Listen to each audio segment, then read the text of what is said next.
He was found dead on the blood-soaked steps of his own home, grievous stab wounds covering the whole of his body, but his eyes were open wide, and upon his lips was a triumphant smile. Okay, let's tell her the story of Ignis. And she is going to tell us of the execution. Once a murderer roamed Sigil's streets, a black-hearted man by the name of Cossacks. He had been blessed by his abyssal mother so that no one could strike him with an intent to harm, or they themselves would die. He reveled in his blessing, using it to start fights and murder anyone who crossed his path. During one of his murderous rages, he was captured by the Harmonium with nets and brought before the governors. The trial was short, final, yet Cossacks laughed at the proceedings, knowing that no one among them could harm him without dying horribly. At the final day of his trial, he was proclaimed guilty and sentenced to death. Cossack's sentence proclaimed by the governors was this: confinement for thrice 30 days, during which time you shall give up your life, be declared dead, and your body removed when all signs of life cease. Cossacks laughed and dared any of them to try and harm him, yet the court was silent. The mercy killers led Cossacks to their prison, and locked him in a dark, empty cell. There was no cot, no lights, and the only door was a steel grate in the ceiling. As they lowered him into the cell, the mercy killer told him, "In the corner of your cell will you find a chalice. It holds poison. Your death will be swift. Aren't you going to execute me? No one in Sigil shall lay a hand on you with intent to harm. Then I spit on your cowardice." Cossacks laughed, feeling for the chalice in the darkness, then hurling it at the wall and shattering it.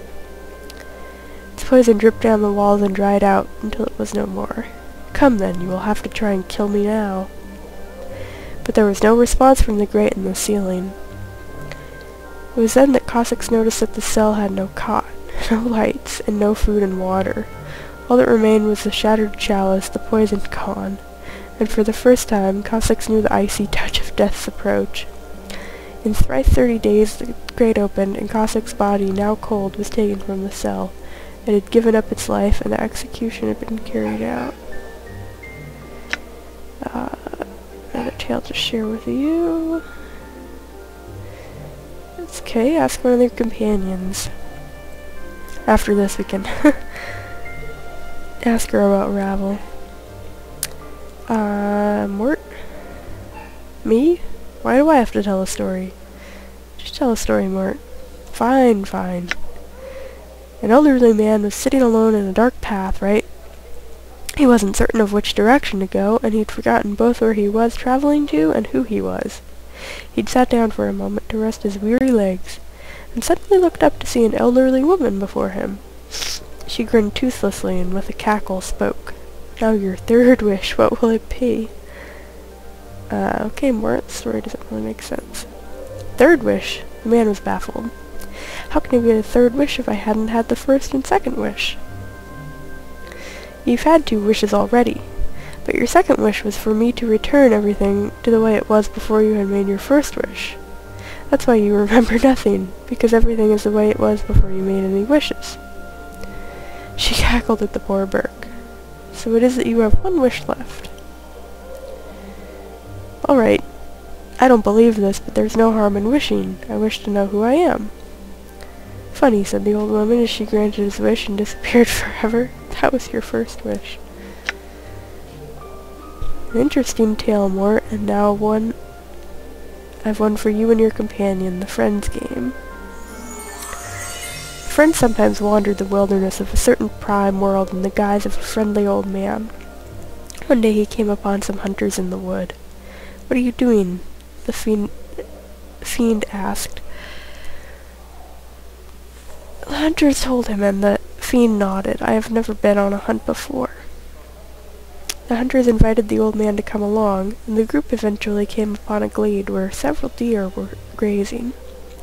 The hunters carried crossbows but did not fire, and the fiend asked them why. "They are unarmed," the hunters chuckled, patting their crossbows. "We hunt nothing that does not have the ability to defend itself. After all, where is the sport in that? The fiend nodded at this and promptly gated in 3 of its fellows. The hunters led them on a merry chase, but eventually they were caught and eaten.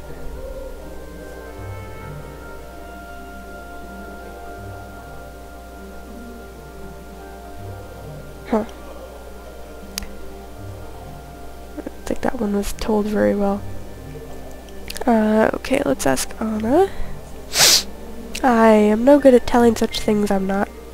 She frowns and waves her hands as if trying to shoo away the idea. Don't be asking me for such nonsense. But I would very much like to hear your story. Please share your story, Anna. Come on, you already have one tale you won't part with.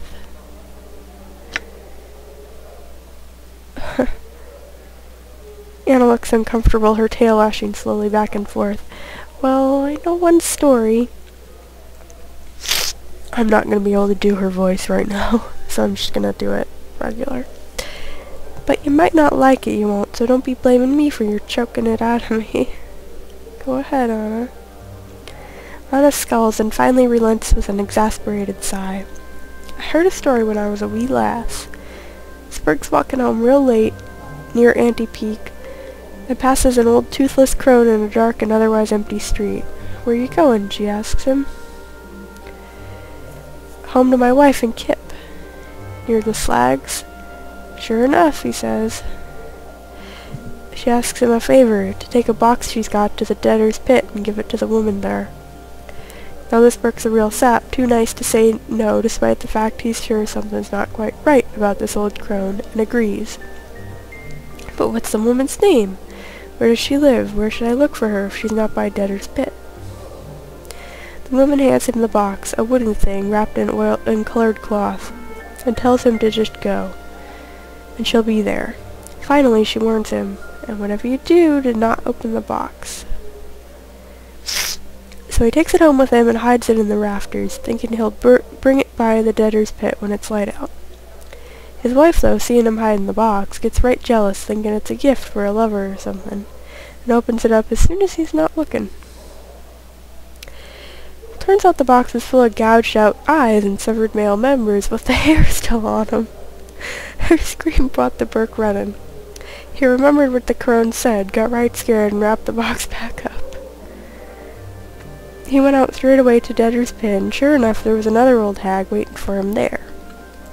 He hands her the box, and he says to him, "This box has been opened and looked into." Poor Burke tries to deny it, but she gets this dreadful look on her face. "You've done something horrible," she tells him, then disappears. That done, he hurries back to his kit. He's feeling ill when he gets back and takes to bed. His wife bitterly regretted opening the box and all, but it was too late. The next day he died of a rotten disease, and the first things to go was his eyes and stem. I assume that would be his male chunk bits. Anna nods grimly, her tale complete. See, it's kind of just a... that was a wonderful tale, Anna. You should never hesitate to share it. Now I have one for you and your companion, the parched land. Once a large village was struck by a terrible drought. A farmer journeyed to the worshipping stone and again implored it as to the cause of the drought. He asked the stone why it did nothing when the fields were parched and dying, why the animals and the people suffered, while the stone did not a thing. "Have we not given enough offerings?" the farmer asked, begging almost upon his hands and knees. But the stone did not respond, it merely sat, cast its shadow.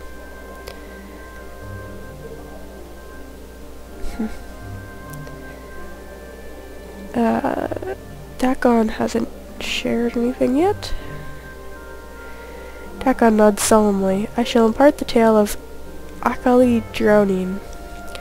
Dakon tells the story of Akali, a foolish Githzerai of myth who had become lost in the chaos of limbo. Normally, a single Githzerai may use their focus and mental discipline to form the chaos around them into a small, habitable environment. Akali, however, asked so many useless and unfocused questions in her quest to return home, that her isle of matter dissolved around her and she drowned. Fascinating, Dakon. Let me share with you and your companion another version of your tale.